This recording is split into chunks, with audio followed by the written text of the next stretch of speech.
So,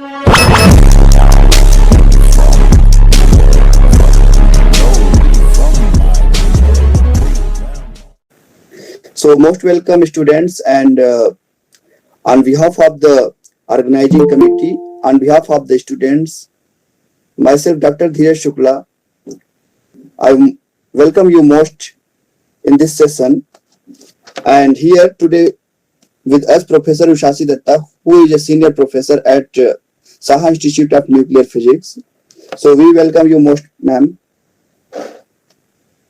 So, let me introduce Professor Ushasi Datta. So Professor Ushasi Datta is a senior professor at SINP, which is known as Saha Institute of Nuclear Physics, Kolkata. She graduated in experimental nuclear physics from Saha Institute of Nuclear Physics itself in 1999. And then immediately after receiving her PhD degree, she went for a postdoctoral fellowship at GSI Darmstadt, Germany in 2002, where she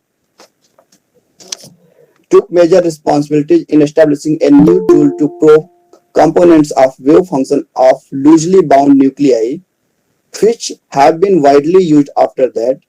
She came back to India as a faculty of nuclear physics division at Saha Institute in June 2010 or 2002, and there she performed many experiments as a leader and collaborator at GSI Darmstadt, Germany, and ISL CERN, Geneva, NSCL, East Lansing, Michigan, Ganil, Caen, France, INFN, Italy, KVI, Netherlands, and LB, Rostorf, Germany, and National Accelerator Centers.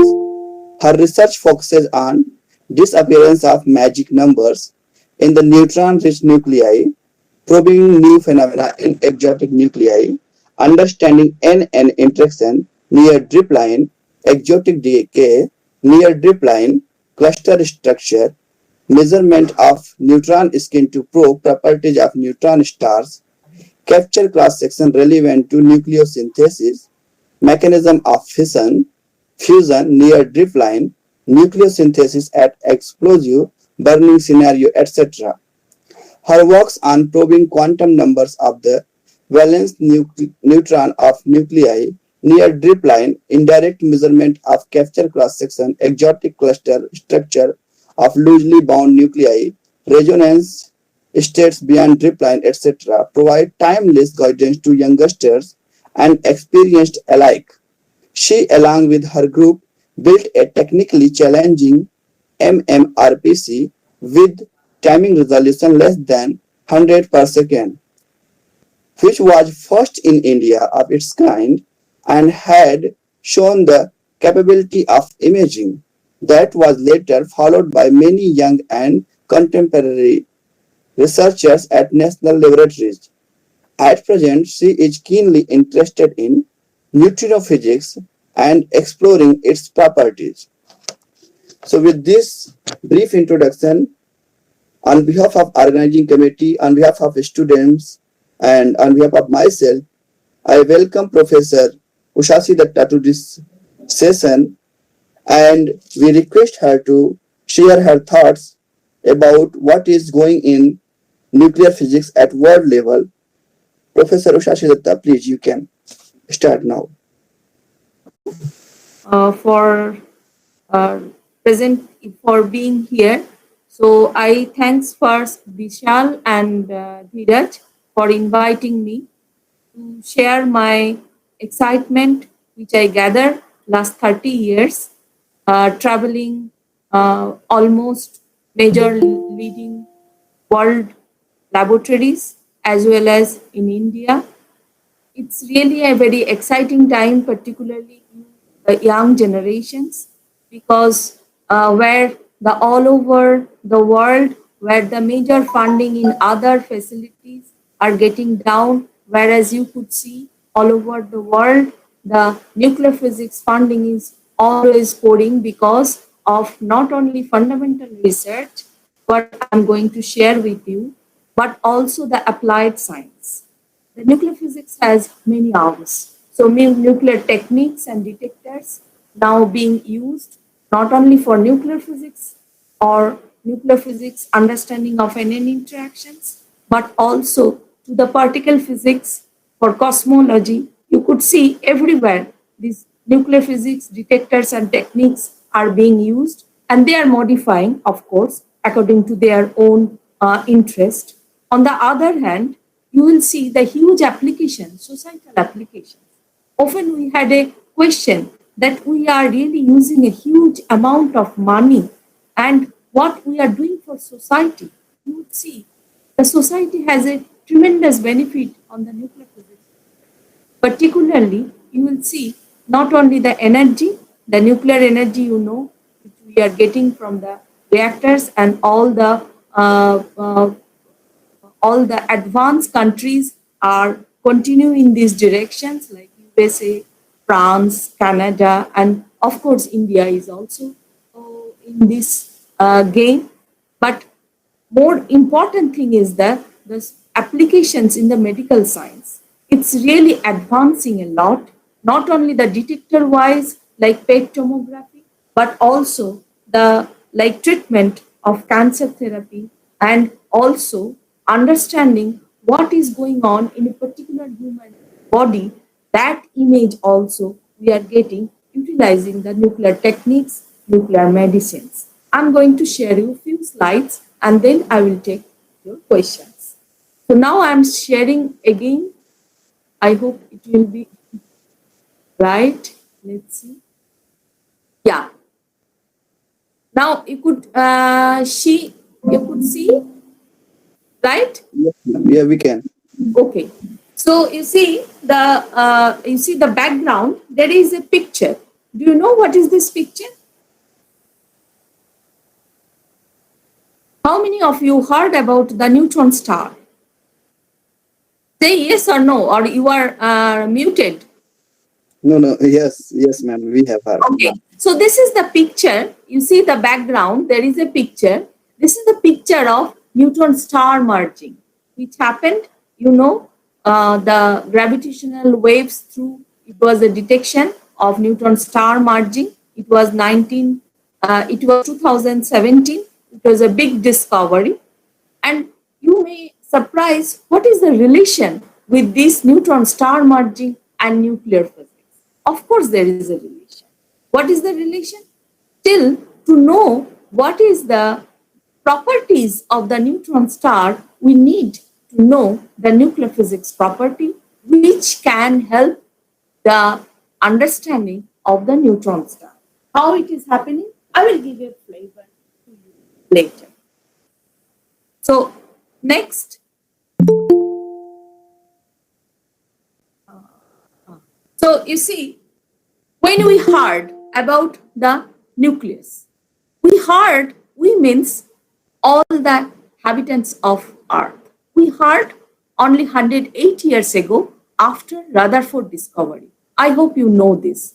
The existence of nucleus in 1911, Rutherford discovered with a famous experiment. You know probably that, right? But in the universe, when it happened 15 billion years ago after the Big Bang, few seconds after the Big Bang. You see the picture, you could see the dimension, the Big Bang, and then it's formed the quark gluon plasma, which was after 10 to the power minus 6 seconds later, and then it was forming the proton and neutron. It was after 10 to the power minus 6 again. 3 minutes later, the formation of low mass nuclei started. And you know the nucleus, which with the dimension of 10 to the power minus 15 meter, right? And then its formation of atom, and then formation of stars, and then we are slowly evolving today. Okay, so in this total path, in this direction, nuclear processes, how much it took a vital role in understanding this, Bethe explained are very details. And thus, the Bethe got also the Nobel Prize in that direction. Now I am telling you, so you understand that 1911, Rutherford, who known as father of nuclear physics, discovered the nucleus. And then 1938, Otto Hahn and Strassmann, who discovered the fission. And then fission, how to explain the fission? Then the nuclear model came, which is known as liquid drop model.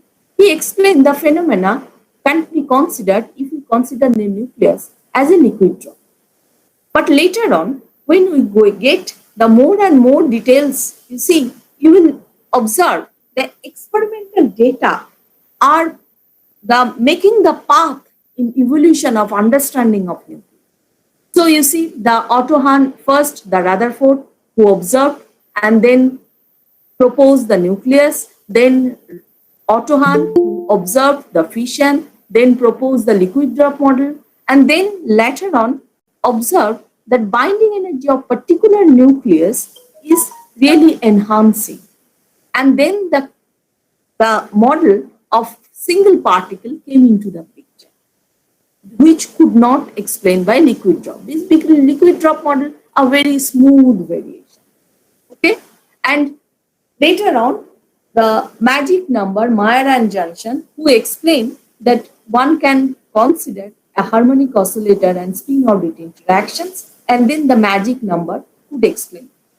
Later on, it was evolved that even beyond that magic number, the spherical potential, it could be a deformed potential. And then the collective model, more details in quantum mechanical treatments came into it.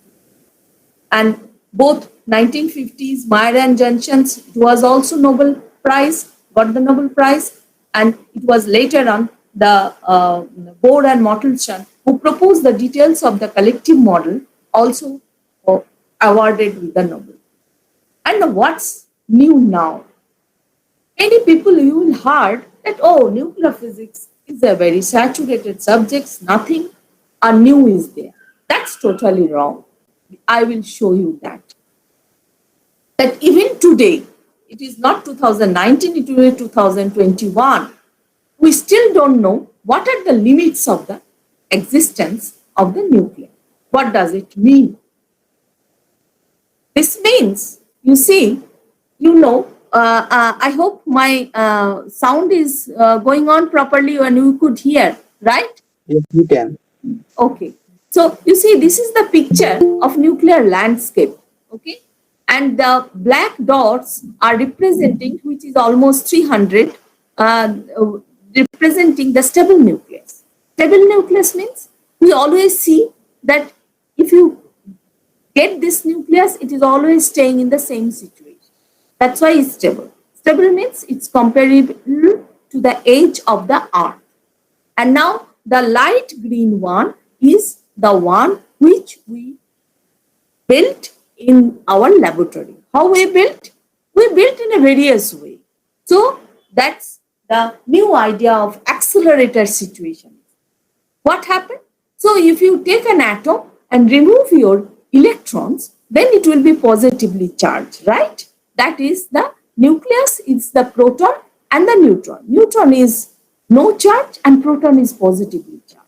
And if you remove the electrons, outside electrons, then it will be positively charged, and that is the clean nucleus. And then if you put in an electric field, and you can accelerate it, right? And that's all it is called accelerator. It is, I'm telling you, very simple way, but actually it is much more complicated, because you see, when you accelerate and then how you transport, all these things are there. But I'm not going into that. Then if you accelerate one nucleus and then bombard with other nucleus, then many other nucleus are producing. And that is the way we produced those light green many nuclei. But the theoreticians are saying that these are not the 2000, 3000. There must be 10,000. They calculate, they say. And what are those lines? These lines are drip line. What is called drip line? Drip line is called, let's say, oxygen. You know, oxygen has 8 proton, right? And oxygen is the 16, 17, and 18, the stable nucleus. That means the 8 oxygen, with these 8 oxygen, 8 proton, with 8 neutron, 9 neutron, and 10 neutrons. This is the stable. But if by nuclear reactions we put more and more neutron, how long it can hold? We have observed that 8 oxygen can hold only 16 neutrons. And what happened? Then for fluorine, 9, fluorine Z is 9. How many? Is it 16 or 17 or 80? And that's the end, it's called drip line. That means beyond 16 neutrons, 8 protons cannot hold. That means the oxygen structure will no more valid. That's why we call 24 oxygen is the drip line. On the other hand, it is not a very simple equation for fluorine, which has a Z9, how many neutrons it can hold. This comes into the picture, the neutron-proton interaction, which can tell us how it can hold. So theoreticians are calculated in according to that, and these are the, you see the pink and yellow, these are the lines around the drip lines, and the theoretician says 10 thousands nuclei. Is it just a number? No, this is not a number. What we observe that near drip line, the nucleus, not anymore the traditional textbook physics is valid anymore. What does it mean? I explained you a few minutes ago that magic number where the extra strength has been observed. You will heard, I think, those who are in MSc, that magic number you heard 2, 8, 20, 28, 50, because the harmonic oscillators and then spin on bit interaction, you can explain this. But we observe the near the drip line, this is not valid. Why? Because it's large neutron proton accelerator, the new kind of interactions demand, and those interactions, how that you need to guide by experiment.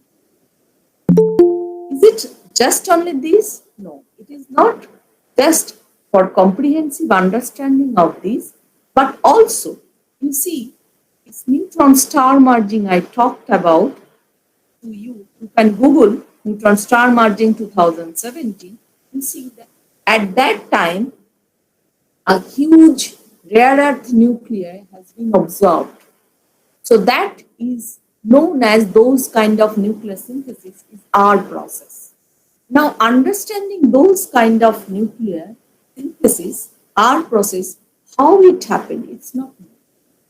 And to understand these also, again, you need proper nuclear-nuclear interactions in this scenario. So next, I go. So I explained already to you, and now you see this pure, you see neutron star, how it happened neutron star? After the stars, you know the stars, they are always, the nuclear fuels are exhausted. When completely exhausted, then the supernova happened. Supernova is the date of the star. Then a compact object has been observed, which is known as neutron star, and this is observed. But what is the formation of this neutron star is not yet known. And from this pure neutron-rich nucleus, one can try to extract the informations, and at today, people are trying to compare what the gravitational wave observers are explaining and what the nuclear theory is predicting.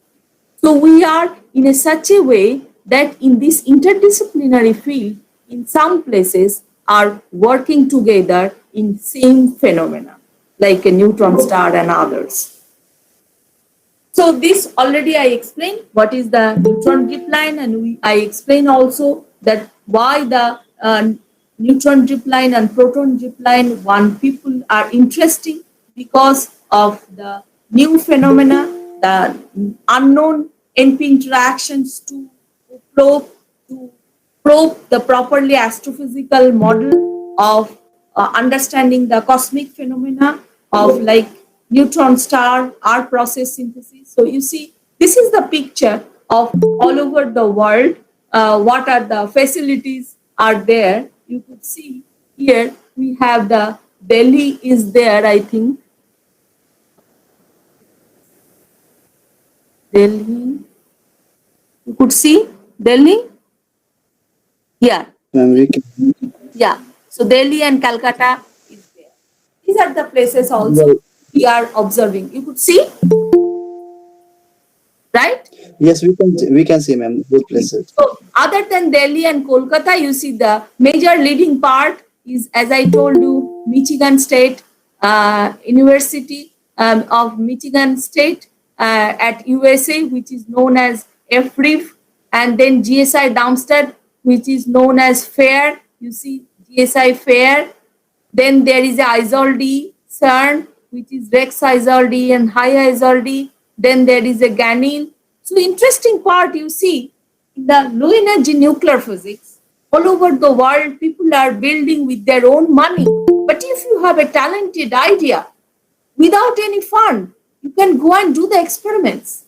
That's the challenging things, and that's the important. So sitting at India, if you have a very talented idea, if you can propose, because most of the experiments are very open, they are internationally competitive packs are there. You have to convince, of course, and if they are convinced that your proposal is good, and they will allow you to the experiments, and you can do the experiments.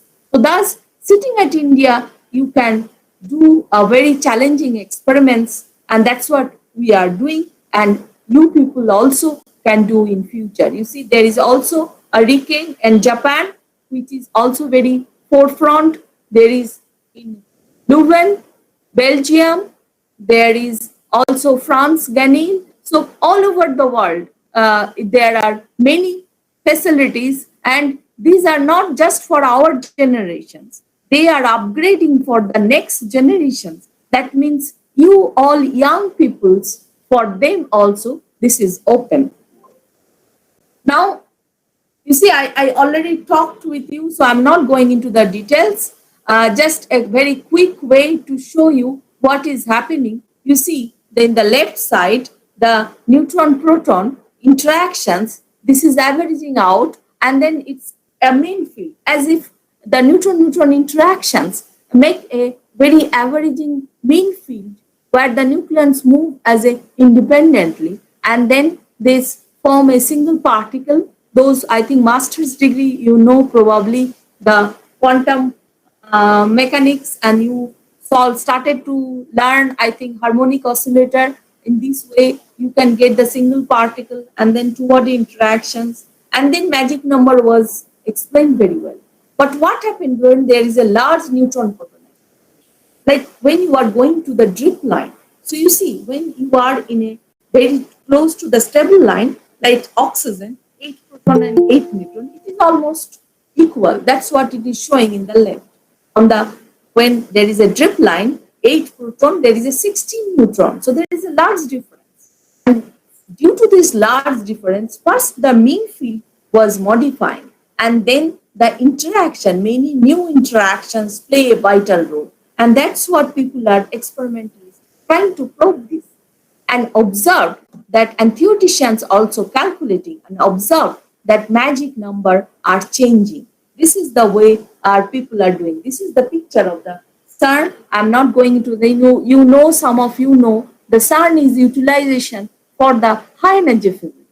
But CERN has also a part of low energy physics of radioactive ion beam. That's why we do also the measurements there. You see here the PS booster, which is boosting and getting the higher energy for the particle physicist, but the lower energy part, it bombarded, let's say, with a lanthanum, then various neutron rich and proton rich lanthanum are producing. And if you are interested, you can make a separation and then do the measurements, the study of those nuclei. That's what we did also. So this is for the CERN is a very low energy radioactive beam, whereas the GSI is for the higher energy. Now, what we do also in India? In India also we have an accelerator, and we have the stable accelerator, but we interactions, we are separating also some radioactivity. But we do also with the stable nucleus, also we produced some drip line nucleus. Like a compound nucleus, it is possible the drip line nucleus near proton drip line.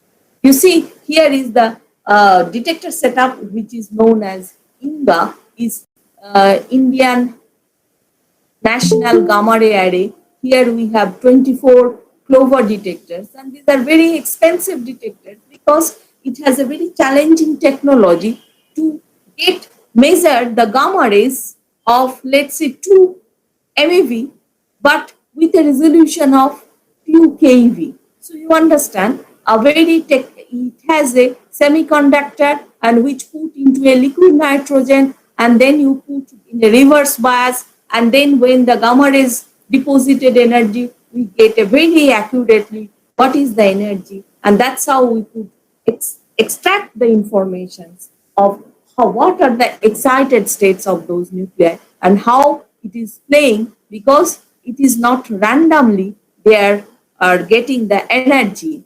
They have a very selective energy according to their own nuclear-nuclear interactions and then formation. So getting those excited states, one can get informations of their structures very accurately. And you see, there are two separators. What are those? These are after reaction, many nucleus are produced. But if you are interested to study, as I told you, steps away from the stability, then you separate with these methods, with these two analyzers. One is hybrid recoil mass analyzer, another is reaction mass analyzer. So different mass types you can separate and you can study the nucleus. One interesting part we have in India, that's world competitive machines, that is, it's called FRENA. This is actually for nuclear astrophysics. You see, the nuclear reactions which take place in the stars are very low energy according to the temperature. If we want to measure, this is corresponds to the energy, it's very, very low energy. And this very low energy, if you wanted to measure, sometimes it is you cannot measure, then you measure in high energy and extrapolate. But sometimes it is very important because in low energy, in this energy, there are several resonance states are there. And those resonance states play a very vital role. And these nuclear data you put in an astrophysical model to get those nucleosynthesis process in a bigger form. So this machine has a very low energy but a very high current, because you need the yield to measure the reaction cross sections. So you see a typical example I am giving you. You see, all over the universe, this is a picture of, it's called integral. In the integral satellite, put some gamma detectors, and they measure the gamma rays in all over the universe, what is going on. And measuring those gamma rays, they try to understand the processes. So thus, it has been observed that the aluminum abundance problem, it's called 26 aluminum nucleus.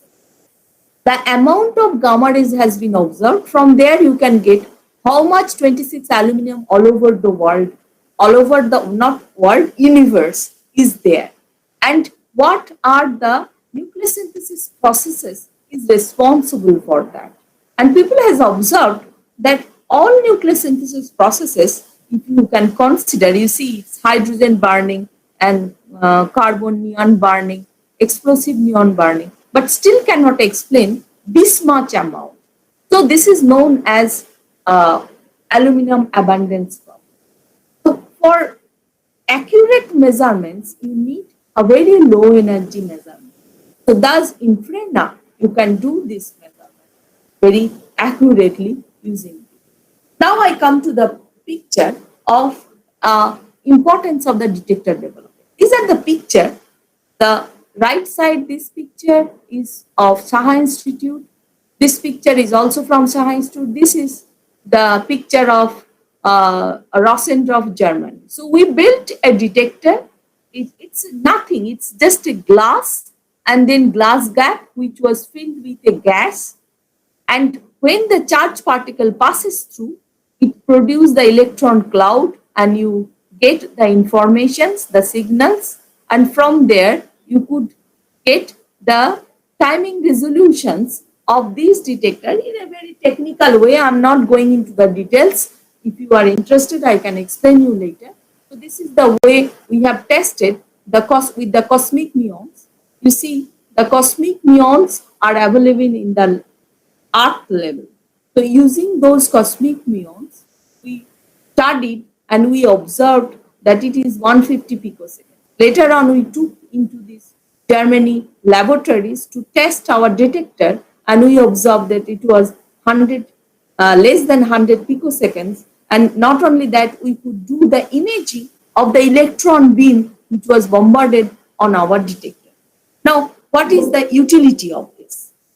You see, as I told you, one of the important aspects of our nuclear physics in current societal benefit is the radioactivity, nuclear medicines, treatment, and imaging.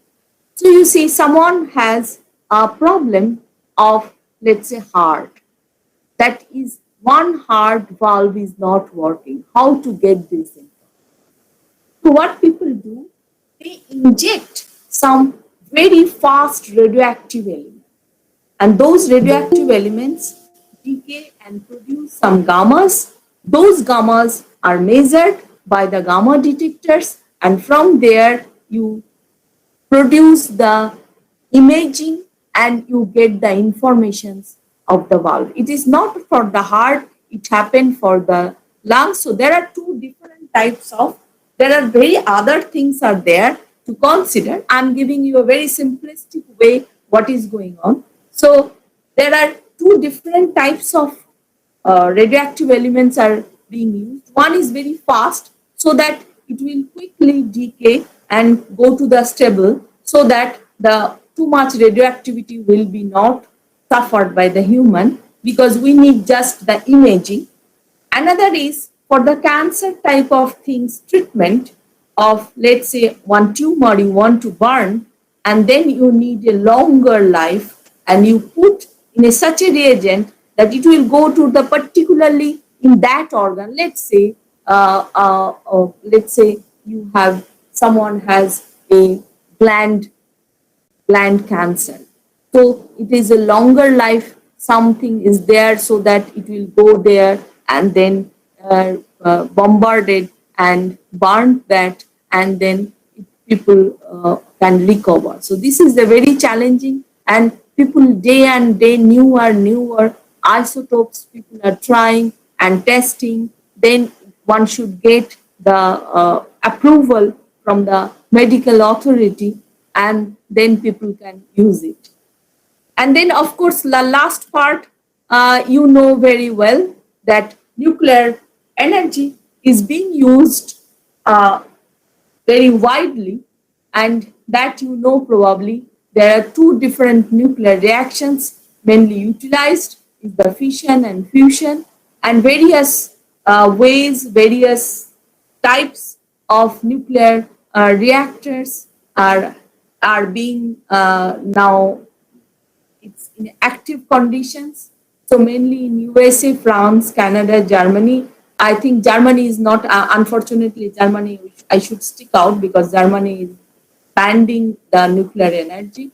So Korea and China, and of course India.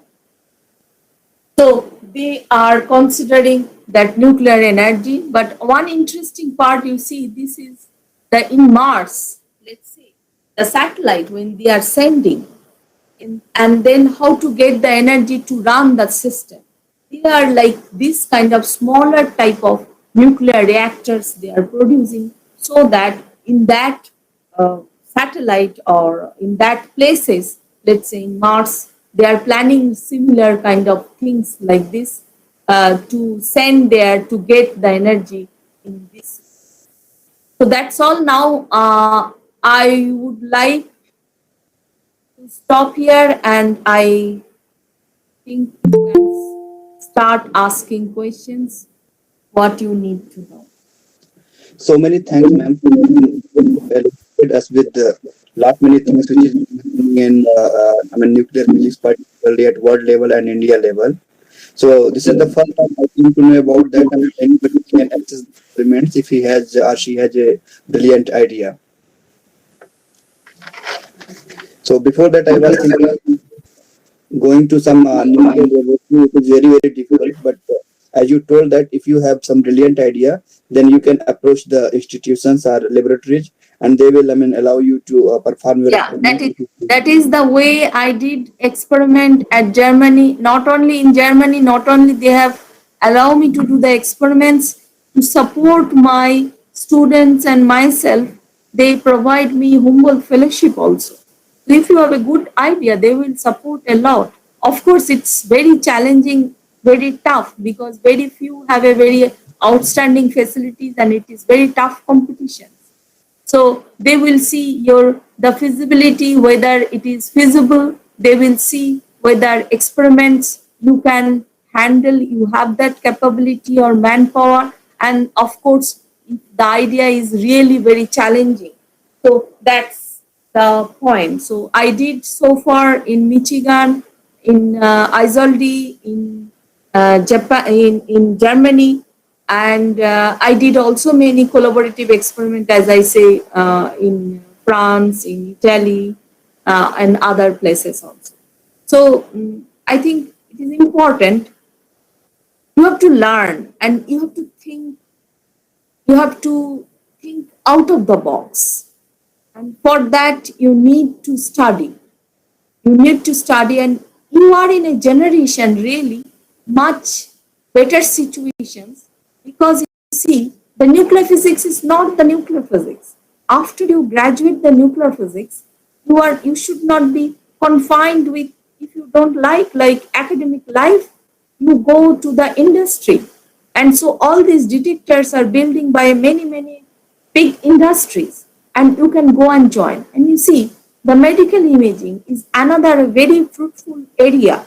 People go and join. I know many people who graduated from India and they are now doing a very good work in this nuclear medicines field in US and other places. And if you want to really, let's say I move into the astrophysics, you can do also that. So you see, the nuclear physics is a core subject. Of course, if you want to stay in a fundamental research, like I am doing, so you are also, if you have a bright ideas, people will support you, you will get a funds, and you can do. Even within India, if you have a talented idea, we have a huge really funds and also the detector setup. We have 4 5 accelerators. So I think it is a very challenging situations, very encouraging situations for young people.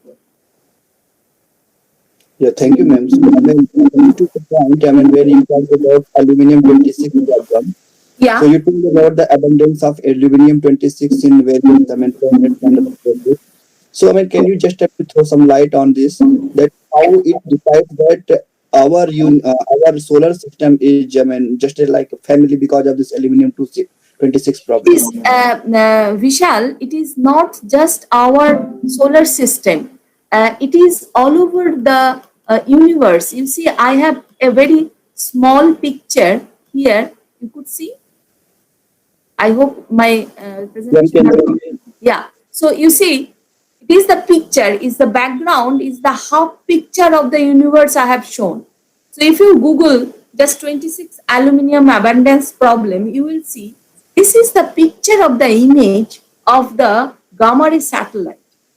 The integral is the satellite where we put like robot type of detector, high purity germanium detectors. But before that, also people tried with, let's say, sodium iodide type of detectors. So they detect the gamma rays. This is 1.8. You see, 26 aluminum decay to magnesium and then excited states, and that decay to ground state by emitting 1.8 MeV gamma. And that 1.8 MeV gamma is detected, was detected, and then the imaging of the whole universe was obtained. That's what I have seen in the background. Could you see in the background? This is Yeah. the very hot zone where the major part of the 26 aluminum, this decaying gamma rays has been observed. And if you calculate from those gammas how many 26 aluminum has been obtained or it is available, it is observed that this is much more than what our nucleosynthesis can predict. You see, here is a small graph I showed here. This is the total, the black dots, and this is the various types of nucleosynthesis scenarios like carbon neon shell. You know carbon neon shell. Here is the picture I have shown. So when there is a type 2 supernova, first there was a hydrogen burning, then Yeah. helium burning, then carbon burning, then neon burning, then oxygen burning, then silicon burning, then iron burning, Yeah. right? And this neon and oxygen burning stage, this 26 aluminum is produced. So it's some other places I can, if you want, so there is a circle where the 26 aluminum is produced. So this is one. Another is explosive neon burning, and another is the semi-secondary origin hydrogen burning. But if you consider all, even after that, the total cannot explain, is much less. The total nucleosynthesis process prediction is much less than what we observe. And that's known as 26 aluminum abundance problem. Now the question is that what could be the reason? So in this nucleosynthesis process, like 28 silicon and all others are there, you can see in the network whether there is some hidden resonance are there which may play a role. So we don't know. That's why we have suppressed our calculation. You understand my point? So it is if there is a hidden resonance play a role which could enhance the cross section. So we need to know very accurately the capture cross section, Yeah. and so that we can assure that these capture cross sections are very accurately measured, because most of the time people do the calculation, people do the measurements very high energy and extrapolate, and people, if you do this, may neglect the low energy resonance part. So this is the important. Is it clear now? Yeah, ma'am. Thank you. Okay. So I would like to ask one more thing that so we have applications of nuclear physics in various sectors, like you Yeah. told about the medical sector, and huge applications are there, even in energy sector, power sector. So we have Yeah. huge setup to boost up our industries for their power needs. But can we have something at low scale? That means this is some sort of grassroots level. Likewise, we have the batteries. So somewhere, I have heard about that. There are some batteries which have, in place of this chemical reactions. So they use the nuclear reactions or decay process to, boost up the energy. You see, Vishal, if you calculate, okay, the decay will give you a very low energy, because if you need a energy, depend upon that, but then you need to carry, and then there will be, because in a nuclear energy, you need not only energy, you have to take care of, let's say, susceptibility, you have to take care of safety, you have to take care of other things also, right? So in these situations, of course, it may be possible that if you take a little bit amount of, let's say, uranium, and you do the measurements and you finish. But if it is uncontrolled way, how you will measure it, how much amount of nuclear uranium you will provide, how you take care of shielding the neutrons. All these problems are there. So it is, after all, then cost effective. If your cost effective is not there, then it will be not feasible. It may be you much cheaper way you get it from battery. You understand? So that is the reason when people do for nuclear energy, they really need, like if you go, let's say in satellite in Mars, let's say, there you cannot really manage with this. Then that's why they are planning a very pocket reactor, a small reactor. I see. That's what I gave the picture. But if it is let's say in our Earth, then you need to take care of the cost effectiveness, security, safety, and the persistence. So if anyone can, because you see the neutrons, so you have to definitely then shield properly. Then maybe it will be very heavy. See, there are many things, but might be some talented idea will come, and it may happen that it is easy. At present, these are the boundaries. Thank you, ma'am. So now in this session, we take some questions from students who have sent us from different universities. So first question we take from Muhammad Samsul Alam. So he is a student of MSc at Alia University, and he has asked that how can we know that in a particular atom there are particular number of neutrons and protons. Likewise, how come to know that this particular atom which we are seeing in front of us has exactly 15 number of neutrons or 15 number of protons? Yeah. So it's a very good question. We measure. How we measure?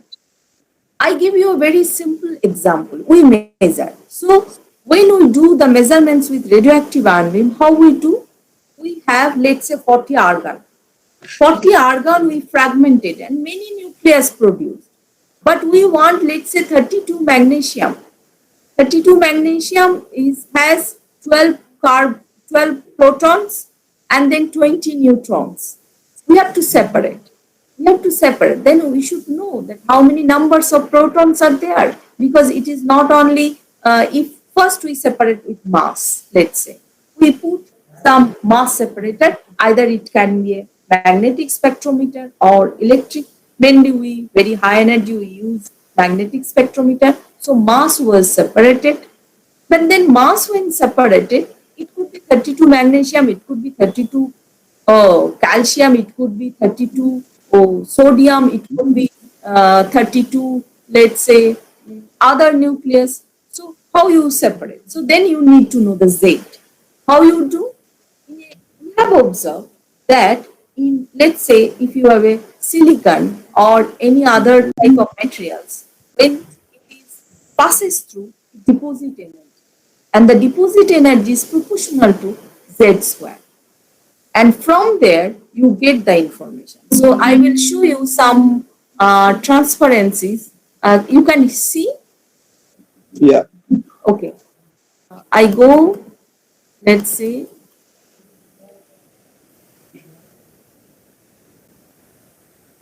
you see, this is the experiment we have performed. So we have a 40 argon. This is a stable nucleus, right? And it was 540 MeV per nucleon. And then it was fragmented with a very low Z target. It was very high energy. It was fragmented. Many nucleus was produced. But we separated these. How we separate? We separate A by Z ratio first by a magnetic field, because according to the B rho value, B rho is equal to A by Z beta gamma. Okay? So this is the way we see the A by Z ratio. And then we put some, let's say, either plastic scintillator or silicon strip detectors, the energy loss we measure. And the true energy loss, you see this one, the energy loss of this, and then we separate the different Z. Got the point? Yeah, ma'am. Okay. Thank you. So this is really new thing to me also. Okay. So we take the next question. It is a bit personal. So this question is from Allahabad University, and this student is I just get the name, Vikas Pandey. So he has asked that, ma'am, in those days when girls' education was really very difficult and people were not aware of that.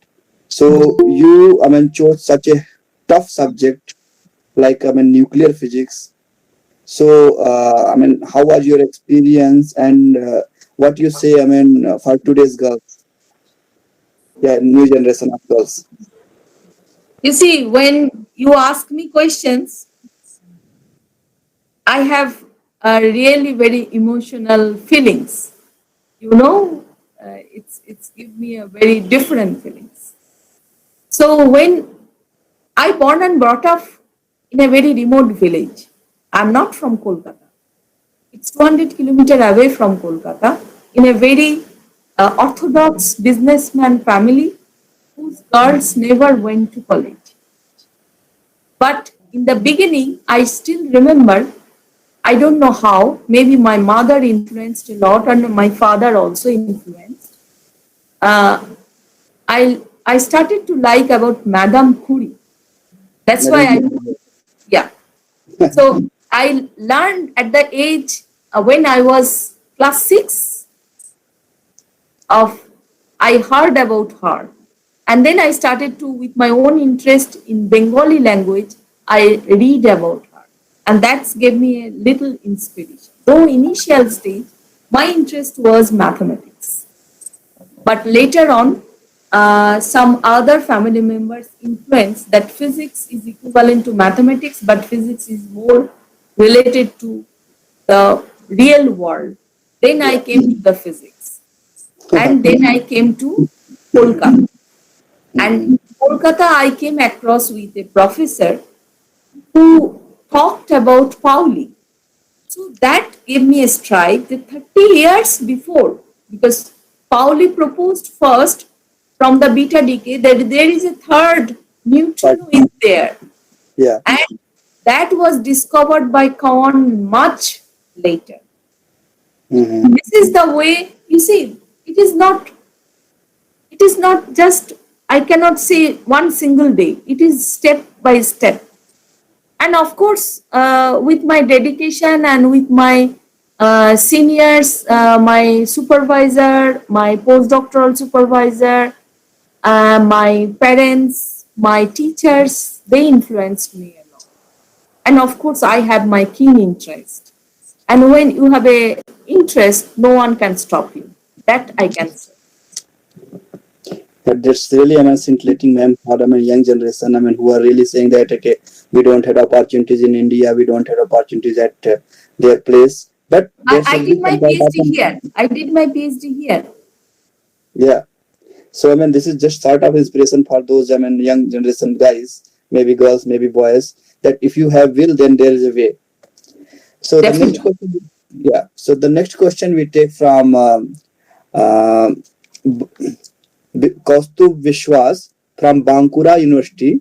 So he's asking about what are the future opportunities for MSc students who are pursuing nuclear physics course. Yeah, so you see, first of all, you have the opportunity to get your fellowship. I would say the research you must do when you have some scholarship, because this is a very little bit tough time. Of course, it is very enjoying time also. So you should have a financial support. So you must qualify CSR.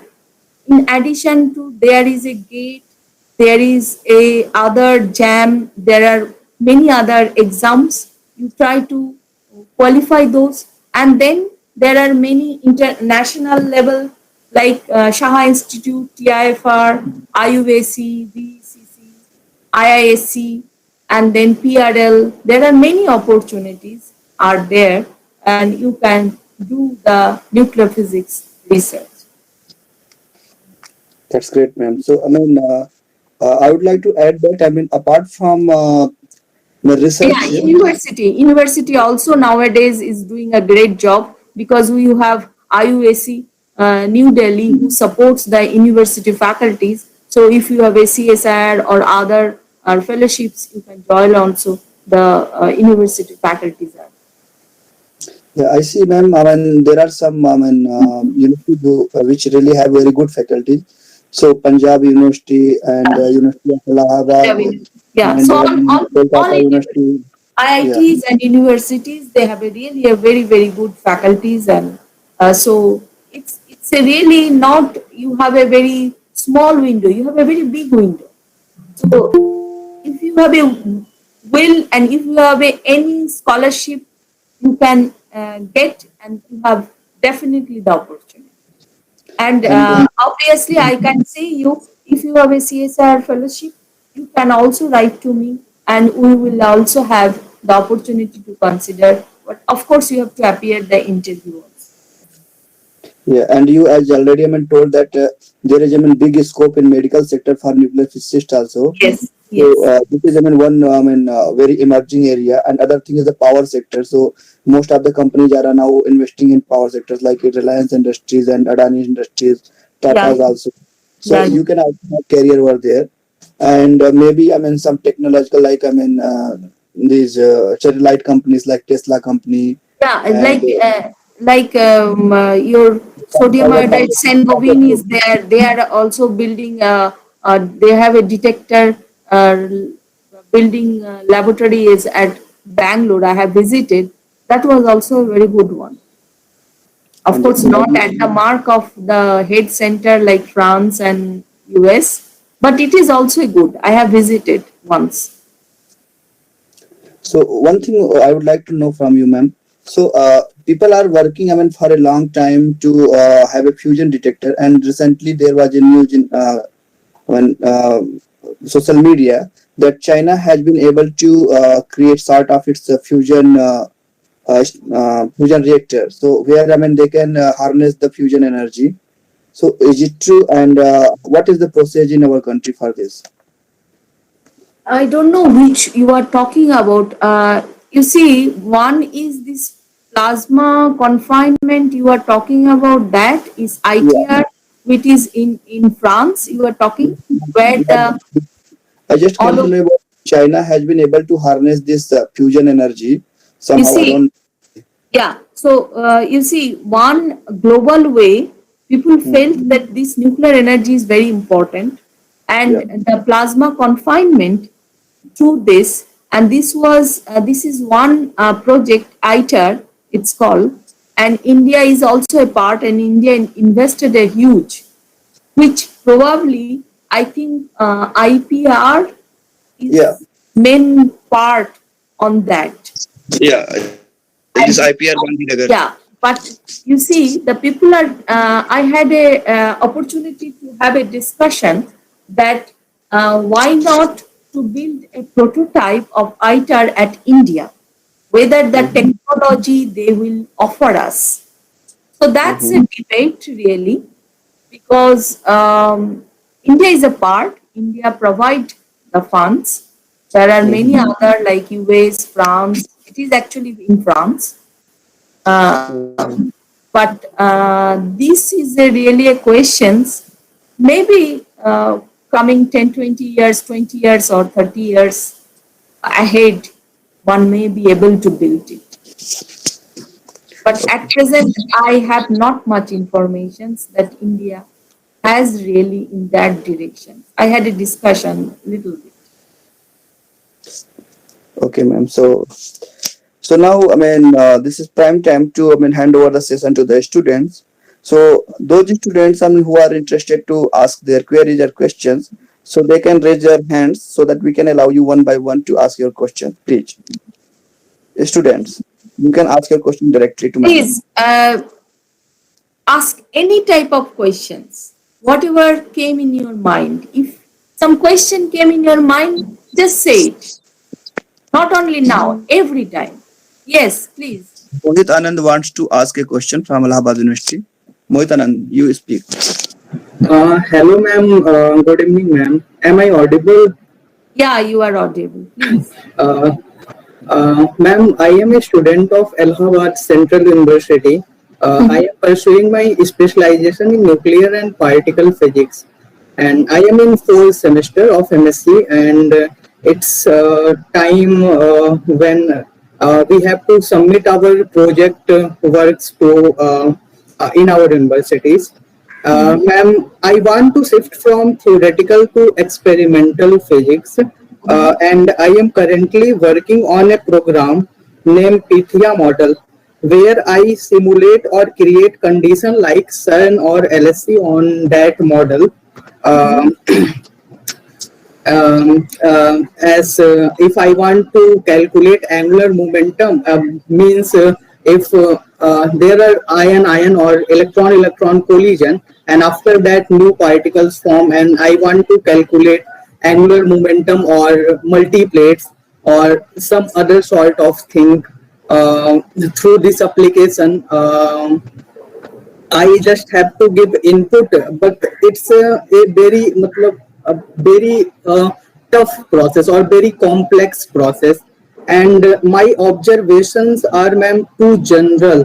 What can I add to my project or Okay. my output?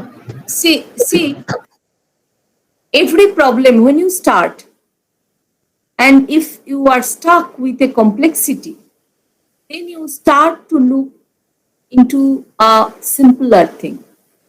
So, if you, first of all, if you want to look into the angular momentum conservation is there, then you have to take maybe some, because it is many particles and then many fold you have to consider.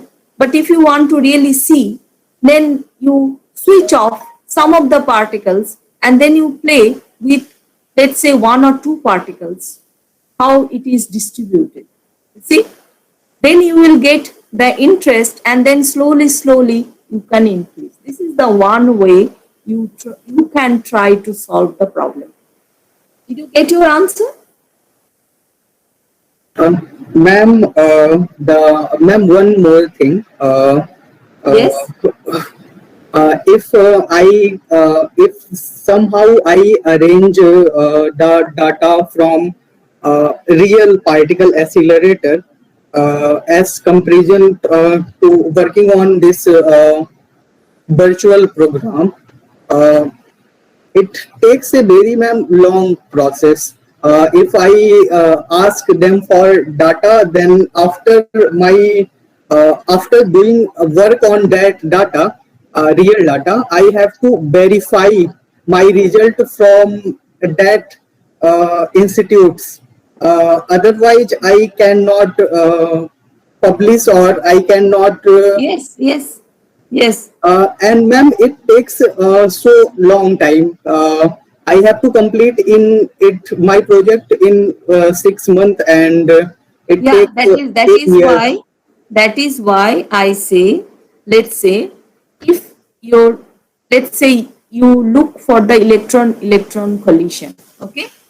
Now you look into the electron collisions and then the angular momentum distribution among the particles.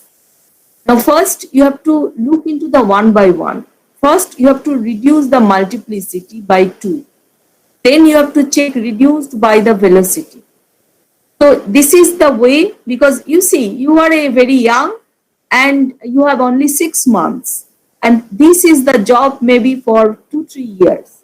So you have to produce some results. So how you will do? You simplify the problem. You simplify, you reduce the number or reduce the energy, and then you produce the results and try to explain in a very simplistic way. You understand what I say? Yes, ma'am. And if, ma'am, I am working on some programs that create conditions like accelerator, its data is effective as real data or Uh, not. it's it's depend upon which program you are working. If the program is very old, you can check. If the program is very old, then it may not, because continuously the science is progressing. So if it is the electron collisions, I know now probably Brookhaven is working on this, and they have a new generation which they have started or they will start soon.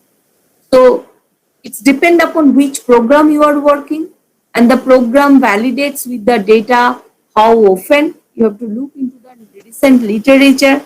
If people are with the recent literature, they have compared with this, then you are in a safe side. So you have to look into the literature, recent literature. With a Google or with a, I think this particle physics, there are a lot of online archive also you can check many places. So you have to check the recent literature.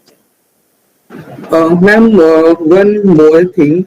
Modern day data analysis of real data coming from such an experiment is highly sophisticated and at the same time is very complicated. To learn its basic, I have to associate some experimentalist who is involved in such type of analysis. But regarding this, I have mailed some of professors that are working on data analysis, but no response is coming. Yeah, probably people are busy, or maybe he is not working in the same field. Yeah, I mean, you can also take some of the students from Yes, yes, these yes. interesting ones and give an opportunity to, I mean, learn things. So we take the next question from Anshika Gupta. So Anshika, you can ask your question. Good evening, ma'am. Yes, good evening. Ma'am, my question is from neutron star. Yes, Neutron star have a strong magnetic field, yes. and I want to know that what creates this magnetic field. Can you repeat again the question? What you say? Ma'am, neutron star Okay. have What a creates? What creates? It's the magnetic field. That's what you say?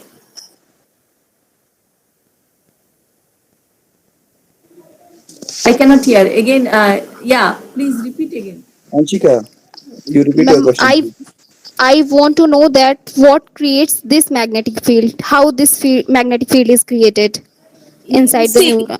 yeah. So you see, first of all, the neutron star produced after supernova type 2 type of star collapse. Okay.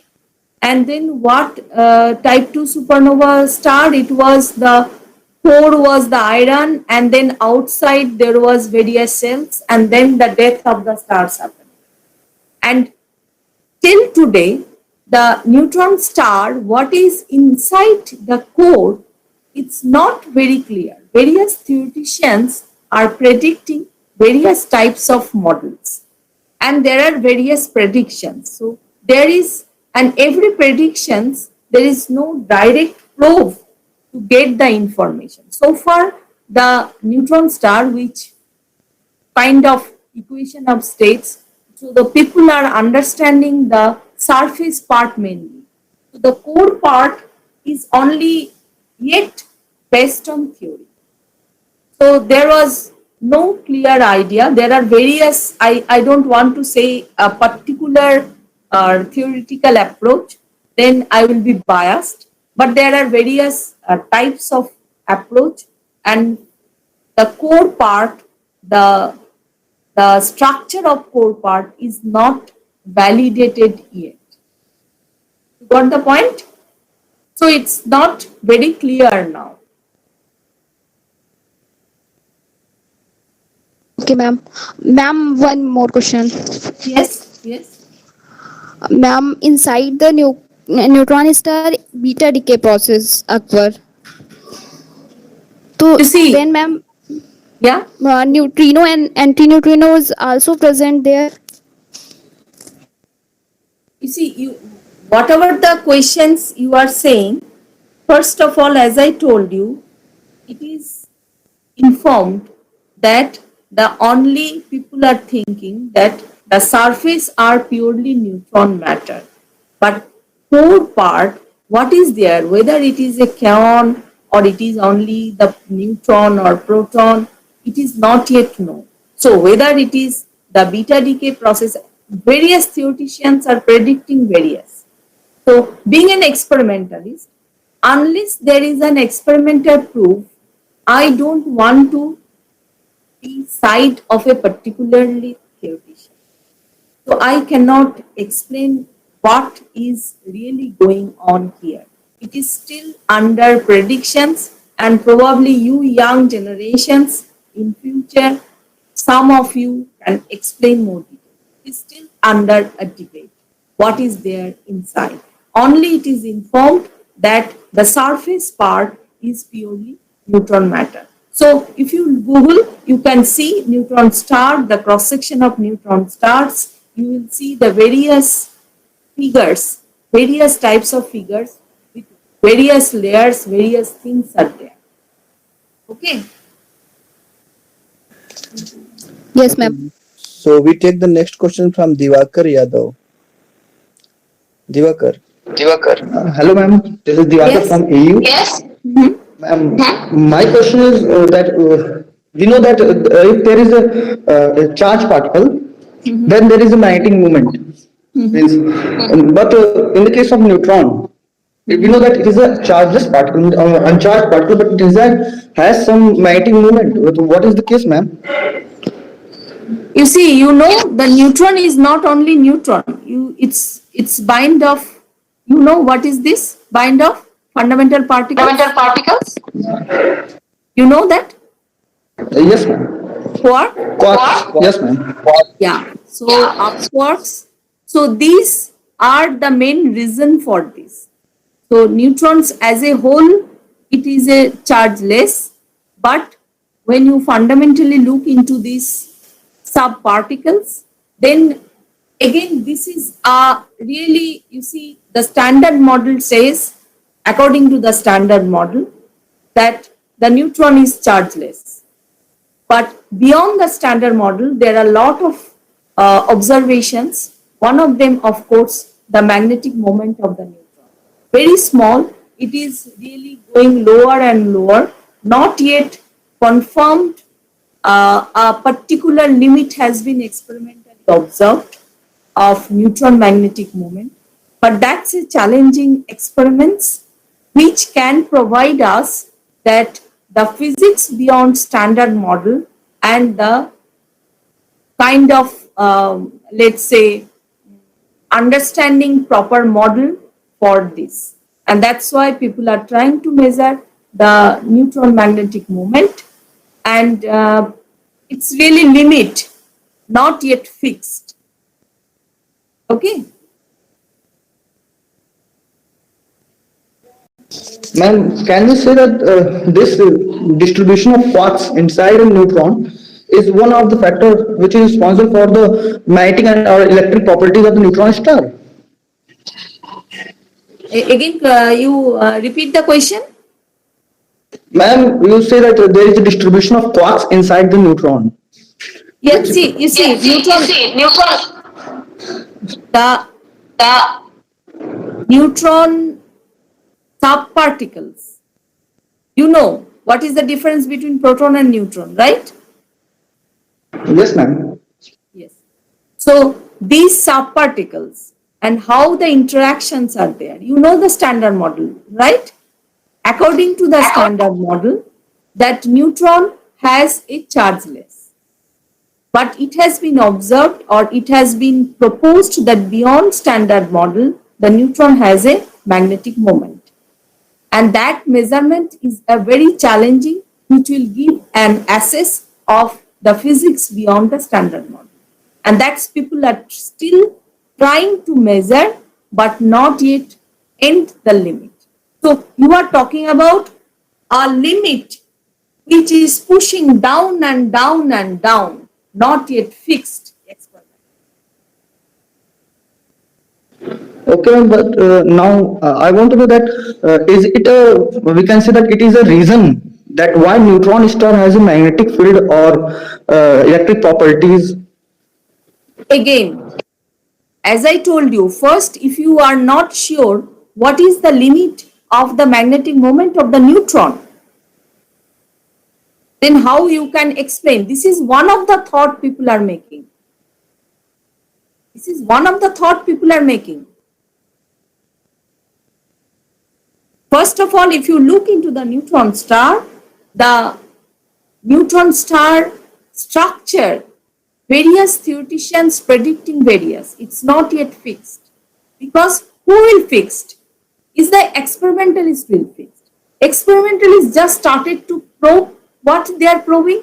They are probing what is the radius, the equation of states. They could not probe the internally. Of course, the astrophysics are trying to get the data like pulsar and all these things. But it's not the finalized. That's what my question. Okay, thank you, ma'am.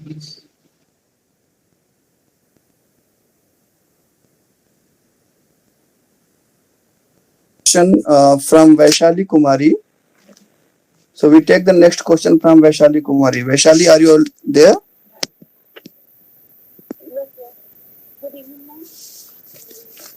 So just a minute. Vaishali, can you speak it? Hello. Good evening, ma'am. So you ask your question. Okay. My question is, what is the simplest theory? Can you speak loudly? I cannot hear properly. Can you speak loudly? Hello. Yes, yes. Hello. Yeah. Please. My question is, what is the simplest theoretical method can be used to calculate compressibility of nucleus? The voice is not clear. Vishal, can you repeat it? Yeah, so she is asking that, what is the simplest theory which can explain the compressibility of non-compressibility of nucleus? Non-compressibility of Means nucleus. nuclear matter cannot be compressed further. So she is asking about the constant density of the nuclear matter.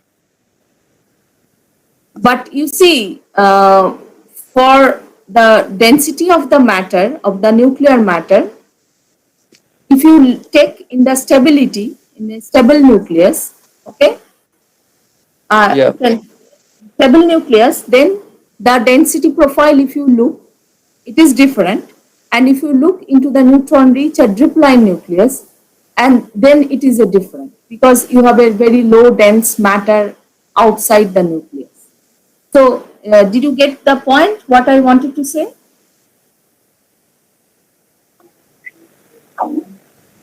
Vaishali. Yes, sir. So I think there is some connection problem. So so we can switch to the next question, because I think she is not she is not getting connected well. So we take the next question from the students.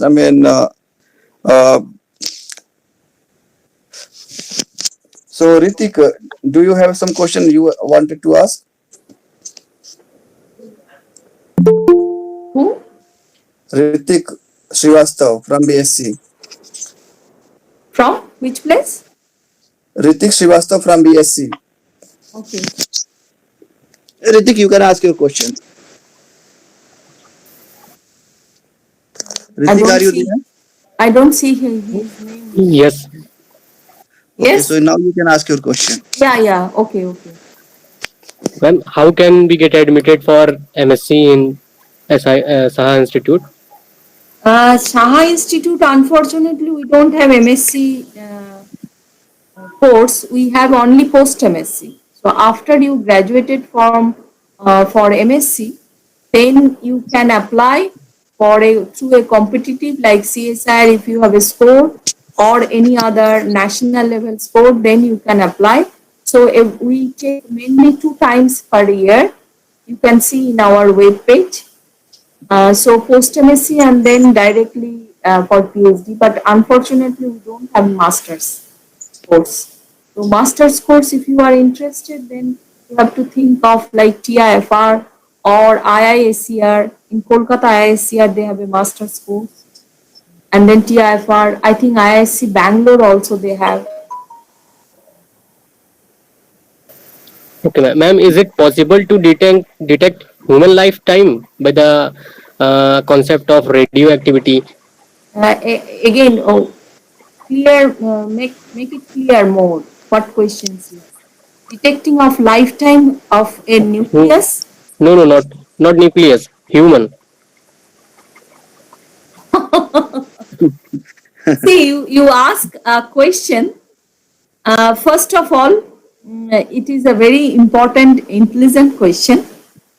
Uh, so far, it's a very general structure of human being. They have the iron and then calcium and then carbon, hydrogen. So you think that looking into the radioactivity you wanted to study that half-life of a human. First of all, by born, if they are getting, I don't think there is any statistics like this. Moreover, as far as my knowledge, or you can consult with any research biologist or a doctor, the human is not carrying this kind of radioactivity so that they can do. It is really, I would say, fantasy questions, I would say. I would To say that understand Bima what I companies say. are doing analysis on these things. Bima companies. Not Bima company. You see, what he is asking that looking into radioactivity, first of all, then every person should have a particular radioactivity. But that is not the case. Every person, general analysis has shown that they have a certain amount of iron and then calcium and then part of carbon. But carbon also, this radioactivity dating is coming in a various ways that you know probably, and it's several thousands years. So it is somehow inbuilt through mother or something. But whether a gene particularly carrying in radioactivity, that I'm not so sure anyone is. But then how come this radioactivity is producing? This is a very fantasy question. Yes. Yeah. So I think time is already over, and we are running a bit late. So if we don't have any question from the students now, so with your kind permission, we would like to wind up the session at this point. So any questions from student side? Okay, so now let us wind up the session over here. And this was really a very wonderful session. I also, as a person, as a teacher, I came to know about so many things from you, ma'am. Because once, some expert comes over here and explains the things because he has or she has gone through the things. And the first thing, I came to know about, that anybody can, propose an idea to some big laboratories and there is a good accessibility to have their, idea realized. So this is one wonderful thing for me. And second thing, I came to know about this 26 problem, aluminum 26 problem in a bit more detailed way. And about the neutron also, I had the perception that we know the core, but you first time told me that, we don't know anything about the core. We just know about, the surface of neutron star. It is actually, Vishal, as far as my knowledge, and I had a lot of discussions with the theoreticians, it is various theoreticians' predictions various. Yeah. So, and astrophysicist, like nuclear physicist, what we do, so far we try to measure the neutron spin, and from there we try to equation of states and the neutron, like radius, like recent this neutron star merging, what is the radius, whether it is the soft or whether it is the deformed, all these things people are trying to know. So, but the what is inside the core, various theoreticians are predicting various, but experimentally, at first, at least I don't know anything. But astrophysicists are trying to get, like in a pulsars, the neutron star has a pulsars. So from there, they are trying to get various informations, but not yet really in a final shape. I would say. maybe in near future with Yeah, some maybe near advantage. future. Yeah, yeah. Yeah, and we came to know also about this pocket reactor, which is used in satellites to boost up the energy requirements. Maybe someday some company will be able to provide it for daily This uses for. is this is already people are in USA, they are developing. I Mhm. have I came to know it was 1 or 2 years ago, but I don't know whether they are planning to send it to the Mars mission. That's what my impression was. So they have started to build this pocket reactor for sending through the missions, for getting the power in the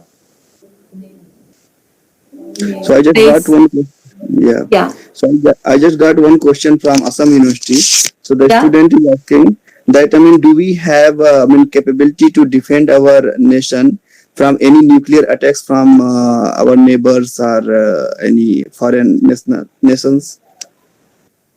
You see, I'm not the right person to answer you, but my experience, because I'm not directly involved in these directions, I am basically a fundamental researcher. But once I gave because I was invited for a lecture for a nuclear Mhm. energy in 2015 for a fellow, then I had studied bit and I continue. So what is my impressions that India has developed these capability since more than 30 years. Yeah. Okay. So I'm sure that though we are not directly, I think last Pokhran test we did quite a lot long ago. Yeah. So, but experience wise, and we have a huge nuclear physicist. So, Mm-hmm. experience wise, I am confident that our colleagues who are working in these directions Mm-hmm. have significant expertise to do in this direction. And also, India has a very good friendship with other forefront countries like France and US who are leading in this part. So I'm confident that India has ability with their expertise. Thank you, ma'am. So though I am not directly involved, so I cannot say. Thank you, ma'am.